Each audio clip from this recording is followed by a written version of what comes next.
Nation, we are back here for part 2 of our NC State versus Wake Forest preview. If you haven't checked out part 1 yet, make sure to do that first and foremost, and then come right back in here for part 2, as we'll start to really dive into our keys of the game and also to give our game predictions even as well. So kind of picking back up, where we left off, I think that honestly having Demi Sumo back for this game is going to be huge. There's no doubt. I mean, that guy has been a spark for this offense the entire season, as much as he played. Now, the one thing which, obviously concerns me is, the fact that after the Florida State game, Dorn said that Demi was fine, and then he ended up not playing against Syracuse. So even though Dorn said, I expect to have him for this game, I'm still like, I'll believe it when I see it. Yeah, the expecting words is kind of an interesting word choice there. Go ahead. Do we know what his injury is? Is it concussion symptoms? Maybe. Nope, we don't know. We don't know. They haven't announced anything, and we don't know. During this whole season has really kept the injury cards close to the chest, obviously. Yeah. So, which, to each its own. So, for maybe as a chess game against our opponents, it probably does great. But for us as fans, and especially us as, media coverage people, it's incredibly frustrating. So, but the one thing too, which I even want to throw in there as well, is I feel like, to me, people don't talk about Jordan Houston enough. And more the fact that guy, to me, has been the definition of consistent. He's not flashy. I think everybody really looks at him this season still for his fumble at the goal line against ECU. But at the end of the day, I mean, that guy, I mean, that's a lot, because obviously that was a that was a big mistake. That was a big mistake, for him. But I mean, ever since then, he's been Mr. 3.5 yards a carry every single game, and nothing more, nothing less. Hey, that last drive of the Virginia Tech game was him. Mm-hmm. Yeah, he closed out that game, and he's been very consistent. I think it's a really good word for him. Yeah, absolutely. So I think it's a great duo between Jordan Houston, is more of your, if you need it, you got it guy, and then Demi Sumo, who's more of your, let's give it to him and see what happens, kind of guy. So, but so I think that's, going to be a key for sure, is because, one thing that stood out when you look at the box score is that supposedly MJ Morris carried the ball 13 times, which to me, I feel like you definitely got to not necessarily limit that, but just be smarter with it. Especially too, again, with the young quarterback, just rely more on these guys who are proven, guys like a Jordan Houston who is experienced, to really help carry the backfield a little bit and take a lot of the pressure off of MJ as much as you can, especially against a Wake Forest defense that this season has not been great at all. Yeah. They've been, half decent at best. Average, but you knew that going into the season. So, I wanted to kind of make sure to highlight that first and foremost, but to kind of jump back in here about, our Wake Forest offense versus our defense. We talked a lot about Sam Hartman for sure and talked about defense, but I think the biggest thing for me, because, one quote that really stands out, which kind of excited me, was that, I think it was a national media member saying, if NC State could get a pass rush, a 9-3 season is still 100% on the table, which I thought was an interesting quote. How he basically straight up called our pass rush out. Right. And because has our pass rush been what it needs to be this season, especially with as much experience and talent as we have on that D-line, as much depth as we have on that D-line? It's been frustrating for sure. And especially too, even with three guys, and Isaiah Moore, Peyton Wilson, and Drake Thomas, and linebacker, that, we all can agree are three of the best linebackers in the country, not necessarily even just from the pass coverage side, but more of honestly from the bull, pass rush side. Those guys are animals. So that's kind of one frustration for me, is I honestly expected more from the pass rush this season than especially over the last couple of years. But, Macon, I know you got PFF in front of you, so I don't know if you have any stats from that area, but, at least what are your thoughts, on that? Do you see this as a game where that can be something that we finally break out on? Or do you, I guess kind of a back question to it is, do you think that it's actually not as much of an issue as people are making it out to be? I think it is an issue, to be honest with you. I think we're barely winning games right now, and I think if you're letting quarterbacks, particularly in this matchup with Sam Hartman, who they do that slow mesh offense and they want to sit there and calculate the defense. And let them I do think it's going to be. I think it's a problem. I'm not saying it will be a problem this upcoming game, but it's. I don't know if it's something maybe they can figure out. Maybe with Savion out, maybe somebody can emerge there, then flash a little more at times. I know Savion wasn't getting a ton of stats, but he was consistently a guy there that was you had to be aware of him if you're on the opponent's offense. I don't expect us to be able to be a dominant pass rush this season. I just think you got to find a guy or two who can really get pressure, get a sack or two a game and help. But you just can't let a guy like Sam Hartman sit back there and pick you off or they just run the game. I don't know. I think it's a concern. I mean, I really do. I think they're going to need to figure out if it's Travali Price or if a Davin Van or Corey Durden can step up and get those sacks. I think you're honestly going to see linebackers blitz a lot more too, because it was effective against Virginia Tech. You got a couple sacks between Peyton Wilson and Drake Thomas during that game. They're going to need to make up that difference where I don't feel like the defensive line is getting it done, to be honest with you. Yeah, I agree. Michael, any additional points to that? Yeah, I think that was one of the things we identified as a potential issue at the beginning of the season, losing Daniel Joseph and Levi Jones and having a true pass rusher on the team, and it's clearly kind of something we've been missing.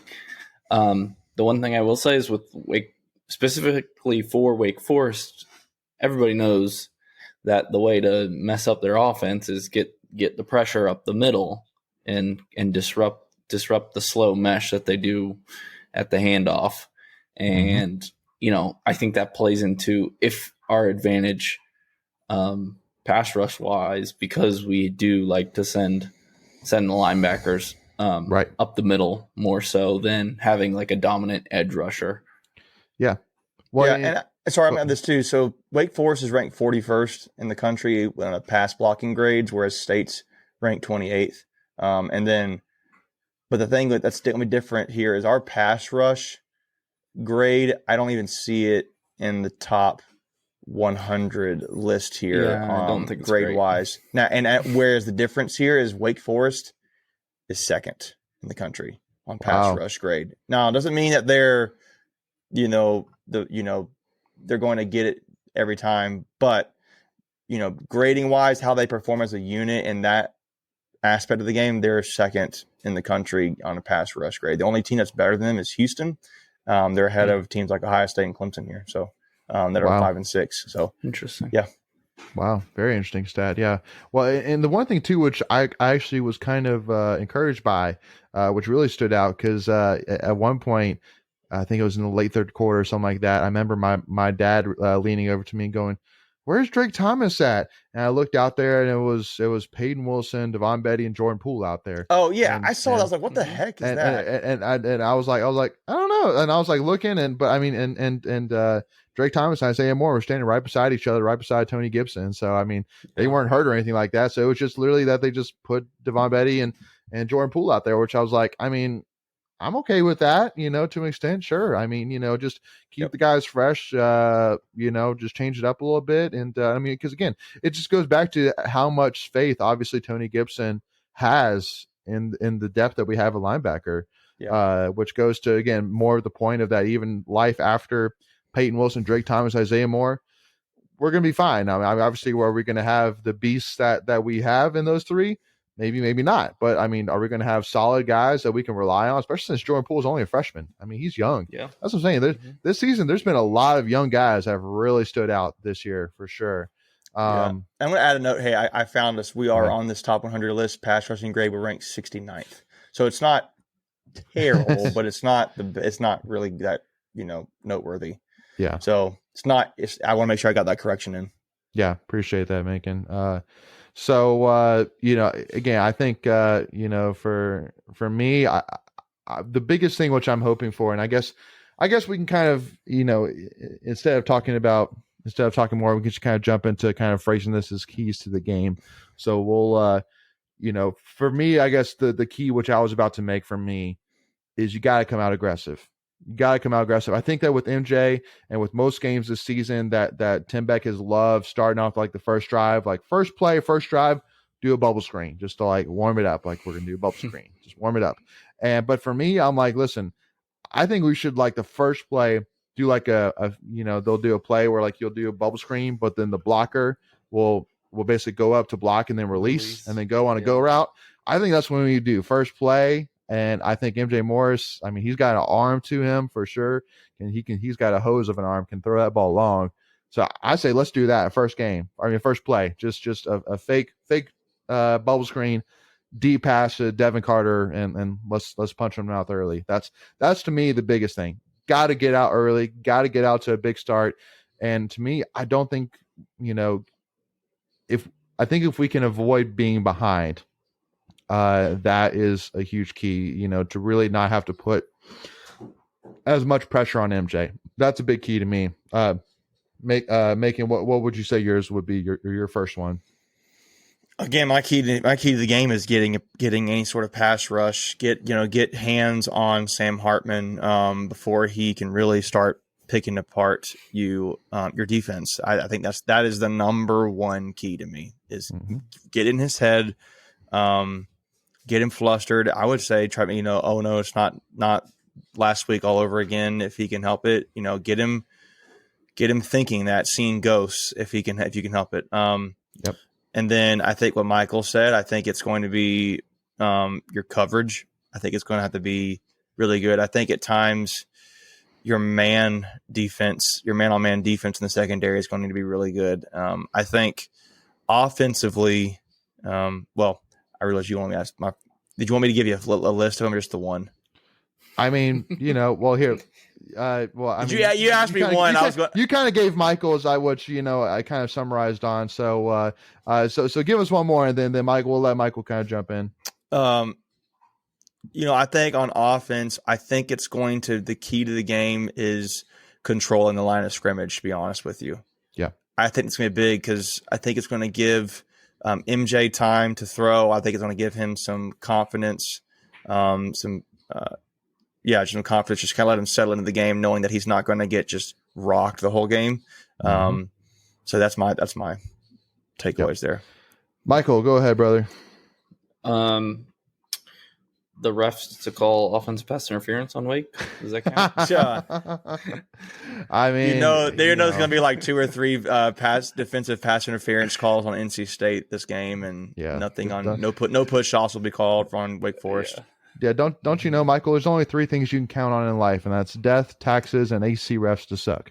So, fair. And that's for all sports. Yeah, we haven't even talked about it at men's basketball AC refs yet. The Mr. Synonymous. But go ahead, Michael. No, I think it's going to be all about our defense. Kind of a combo of what everybody said. You can't expect to get into a shootout this year. I mean, I guess you really couldn't last year against Wake Forest, and we did it and almost won that one. But especially this year with MJ Morris, you can't really get into a shootout with Wake Forest and expect to win. So I think the defense, just a combo of getting that pass rush, disrupting their offense, and playing well in coverage, and just holding them to a reasonable amount of points where our offense can keep up. Well, and one thing too, which I hope is kind of a difference heading into this game that maybe the defense hasn't had up until this point in the season, is hopefully the defense, finally, at least from what they saw last game, can go into this game, because I know this is something that we've talked about in the live show, that maybe the defense is feeling, a ton of pressure by knowing that if we're going to win football games, the defense basically has to win it for us, period. I mean, that's pretty much been it the whole season. I mean, it goes back to, coming out of halftime in the Syracuse game, that Doran basically said that we need a defensive touchdown. Like, that to me, I think is pretty much just all the evidence you need that obviously it was a huge reliance that if we're going to win a football game, our defense has to win it for us. And so hopefully going into this game, that defense can, at least a little bit say, listen, I think from what we saw with MJ Morris and what we saw with Thayer and, Jordan Houston getting Demi back, what we finally saw Devin Carter start to be, what we expected him to be, that we can go into this game and say, listen, we're just going to worry about us and not necessarily put any kind of extra pressure on us that, we have to do this in order to win the game. Like, we just need to do our part, trust the offense to do theirs, and then the rest of it will take care of itself. I want to add something because I think that's important, and that in the Virginia Tech game we saw what you said. Virginia Tech had -4 yards in the fourth quarter or something. Yes, and yes. and you kind of saw that after getting burned 3 times in 3 straight drives. MJ Morris connects on that touchdown pass to Thayer Thomas, and then you kind of saw a mentality switch in the defense there. It's like, okay, our offense can finally do something. Let's shut them down and give us a chance to win here, and they did. Yep, absolutely. Before we continue, I want to take a quick second to tell you about our sponsor, Flatlands Jessup Insurance Group, that has your whole world covered, with agents in 5 offices throughout eastern North Carolina to help you decide how much coverage you need, offering policies for home and auto, recreational vehicles, commercial, crop, health, life, and employee benefits. They are able to combine options to find a comprehensive solution that works for you. Flatlands Jessup protects the things you love so you can spend less time worrying and more time enjoying them. Find them on Facebook and Instagram at Flatlands Jessup. You can also visit their webpage at www.flatlandsjessup.com. So please make sure to go and check them out. So again, and obviously, from a fan's perspective, I know that's obviously a hot topic right now, but obviously the fans experience wise, we have to put it all out there. We have to, be in there and just again, this can be a huge game. I mean, like, think about it. Like, if we can pull this off, and I know obviously the little bit of the Cinderella of it's kind of taken out of it because the fact that Wake Forest dropped from 10 to all the way to 21, but still, I mean, again, Wake Forest has been that thorn in our side for years, and so for us to, have that revenge factor from last year for, all that state fans have gone through. And I'll tell you this as well. By this point, we've talked about this on the live show, but it's been one of the weirdest football seasons. It's been one of the craziest football seasons. How stressful each game has been. But again, I think it really would set in that, it would be another example that this program is different. And again, we'll talk about more about that as well in terms of, that the program has definitely changed. But for us to pull off a win like this would be huge. Yeah, I'm going to add that. You think about this, like, no one's really expecting State to win this game. And but it's not like we're talking like a 2-score betting line right now. We're talking like less than a touchdown or 7 points if it is a touchdown. So you're at home at a night game. That's the best environment. I just feel like one thing that's kind of a negative, I actually don't know if it's a negative. I think it's probably a negative for State is, Wake Forest was embarrassed. I said that last episode. They were embarrassed against Louisville, and they're going to want to come into this game, in a rivalry game where they know they've had history on their side, and try to, right the ship. Mm-hmm. I don't know if that sets up well for State, but I'm going to tell you what. Let's say State plays like they have nothing to lose. Let's say they're slinging the ball all over the place and they're getting creative and whatever they need to do. If State can win that game, which I don't think is impossible. I mean, I'm making it sound like it's just like this, never going to happen. But if State can win this game, can you imagine the eyebrow raise and curl that they're going to give, particularly to MJ Morris? Mm-hmm. If this true freshman can come in one half of Virginia Tech, score 3 touchdowns, and then the next game come in and beat Wake Forest, who they'll be a top 20 team, but they were ranked 10 last week, and I think there'll be some guys looking at him like, well, wait a minute, State might have something here at this quarterback position. I think that would be really big for recruiting, because then you can go to some of these wide receiver recruits that we've been really trying to target. Not naming names because I don't want to get on all that right now, but you could say, hey, we've got this true freshman guy who's quarterback who's going to be here for another 2-3 years. I don't know. I think there's a lot there. I don't think anybody's going to blame you for losing to Wake Forest either. So that's where I come at this. Okay, look, you can expect probably Wake Forest is going to come in wanting to right the ship. That's why I phrase I'm using tonight. All the pressure's on Wake Forest this game. Right, I really don't think there's 100%. any pressure on us for so this what game. what do you have to lose? Just take shots downfield and let MJ play freely. Like he doesn't know the offense perfectly. I would almost kind of use that to your advantage a little bit. Just kind of like take shots and be creative and okay, what do you know? Can you execute well? Let's try that. Get him running the ball, which I thought he looked pretty effective running the ball. Get some plays in. Like I really liked. I know another thing we've talked about. I liked what I saw from a kickoff return or some returns or two from Julian Gray against Virginia Tech. He had some nice plays. Get him more involved. Get Terrell Timmons more involved. Get some looks that Wake Forest has not seen. I think State's going to have to do that, honestly, the rest of the season. Maybe, Boston College, I don't know about that. They look terrible. But, but you get what I'm saying? Like they're going to have to be creative against Louisville because Louisville is no joke. And in my opinion, they're no joke. You do not look over Malik Cunningham. And then Carolina has, I think PFF has the number one passing offense grade-wise in the country. So my point is they're going to have to be like this. I just think this is a good place to start. Second game in with first full game with MJ, just play free. Play like you have nothing to lose. Yep. And I do got to admit that here, because I know I was a huge critic of it, during the preseason, so I feel like I got to right the ship twice in the preview and in the live show by admitting, yes, I was dead wrong about Drake May. That dude's the real deal. As a diehard State fan, you hate saying it. I really do. I was like, man, how does UNC fans do this? He looks better to me than Sam Howell. He does. And I just say that's crazy, but but again, it is what it is. It's we got to face him in 3 weeks. But going back to NC State, I really think that MJ, I don't expect him to have like the same kind of game he had. If he scores 3 touchdowns in the game, I think that's a solid performance for him. Not 3 touchdowns and a half, but I mean, he could have a big game if they really play their cards right. 6 touchdowns. Macon is predicting 6 touchdowns for MJ Morris. That's not what I said. All right, cool. Well, let's wrap this up here by giving some score predictions. So, Michael, I'm going to put you on the spot first, man. What's your score prediction for me? So I think, let me look up what I wrote in the newsletter because I put a prediction in there, so I want to make sure it's the same. Yeah, in one you put State to win, the other one you put Wake Forest to win. That'd be interesting. No, Go ahead. I mean, like Macon said, you got nothing to lose at this point.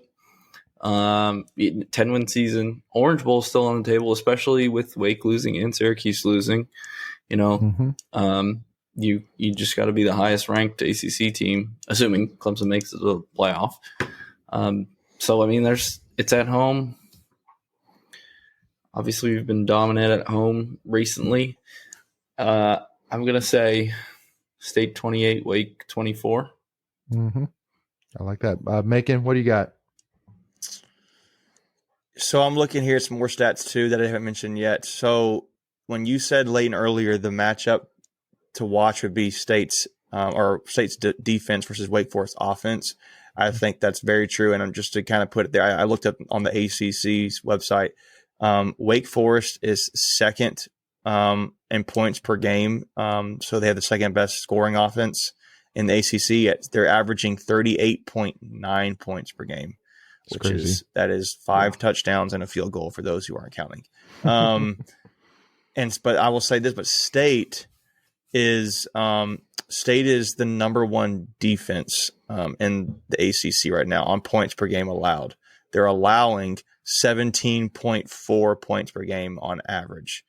So they're allowing 2 touchdowns and a field goal. So not 5 and a field goal, but 2. So somewhere between 5 touchdowns and 2 touchdowns is probably where this is going to fall. I am nervous about being able to get a pass rush there. I think, though, it's proven you can. I think you're going to see us blitz.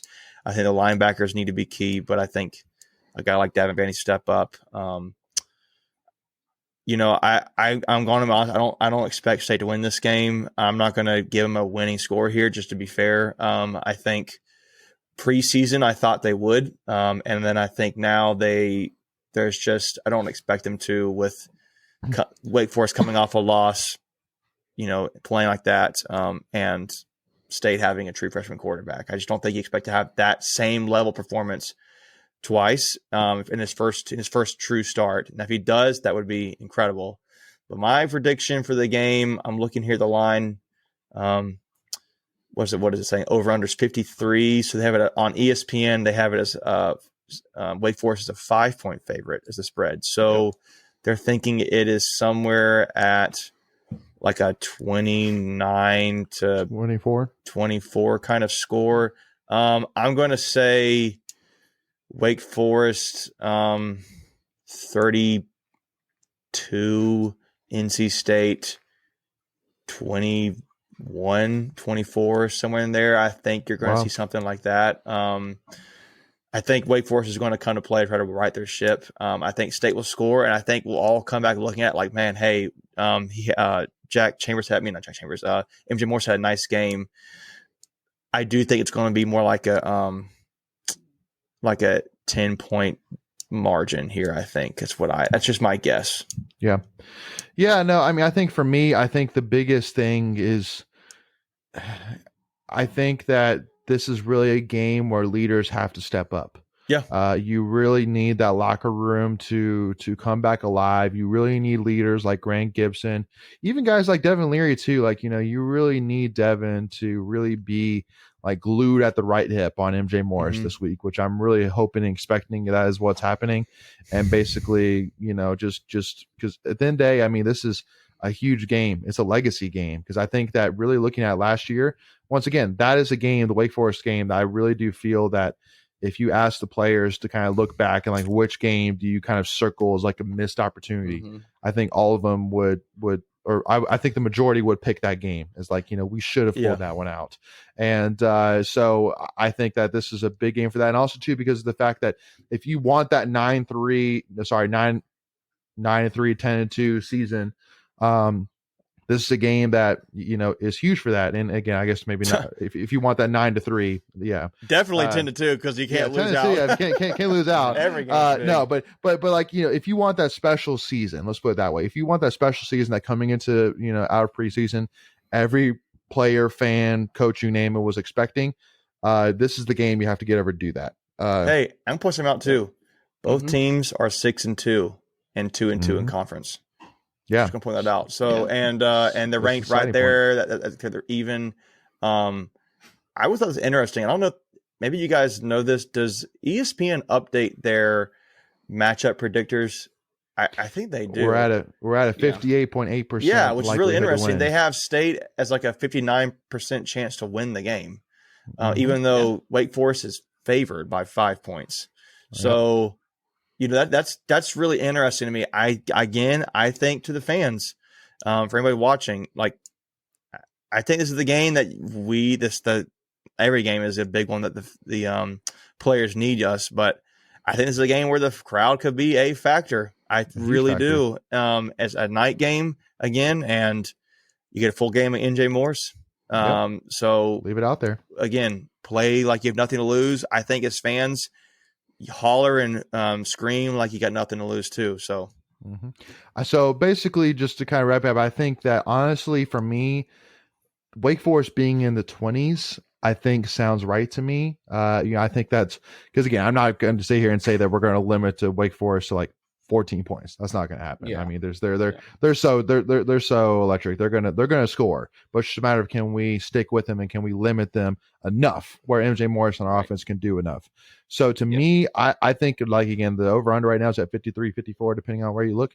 I see this as a little bit going above that. So I am taking NC State 31, Wake Forest 28. I think that seems like a good score to me. I think that you're saying Chris Dunn wins the game. I think Chris Dunn makes an impact. And I mean, again, that dude's been unbelievable this year. Can I make a little note here? The fact that they have that music coming out to him, like they have for that pitcher, is so sweet. Because I mean, like, you look at the stats, he's number 1 in the country. I don't know if that's changed if somebody's made more field goals than him, but he was, like, last week, number one, tied for first in the country with field goals made and percentage. Like, he's been perfect.